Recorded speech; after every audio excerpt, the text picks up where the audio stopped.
সত্যি কথা বলতে যখন কোনো কিছুই ভালো লাগে না তখন মনে হয় যে কী খাবো তখনই ঝটপট এই পিৎজাটা আমি বানিয়ে ফেলি। তাই ভাবলাম আজকে আপনাদের সঙ্গে শেয়ার করি। চলুন তাহলে কথা না বাড়িয়ে রেসিপিতে চলে যাই। আটার ডো আমরা সবাই করতে পারি কম বেশি, তাই আজকে এটা আমি স্কিপ করেছি। আপনাদের যদি প্রয়োজন হয় তাহলে অবশ্যই কমেন্টে জানাবেন, তাহলে আমি পুরো ভিডিওটা আপনাদের সঙ্গে শেয়ার করব। এই তো আমি ওটা রুটির মতো দিয়ে দিয়েছি, দেন একটা চামচের সাহায্যে ছিদ্র করে দিয়েছি যাতে এটা ফুলে না ওঠে। এরপর আমি টমেটো সস, টমেটো কেচাপ দিয়ে দিয়েছি। পিৎজা সস যদি আপনাদের কাছে থাকে তাহলে সেটা দিয়ে দিতে পারেন, আমার হাতের কাছে ছিল না, যেটা ছিল আমি সেটাই দিয়ে দিয়েছি।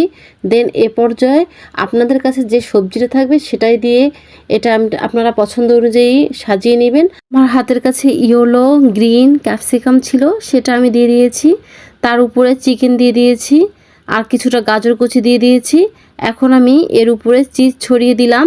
আর পিৎজাটা সুন্দর দেখানোর জন্য সাইড দিয়ে আমি ডিমের কুসুম দিয়ে দিয়েছি গাইস, আপনারা দেখতেই পারছেন। আপনারা চাইলে এটা স্কিপ করতে পারেন, তবে দিলে পিৎজাটা বেশি লোভনীয় দেখায়।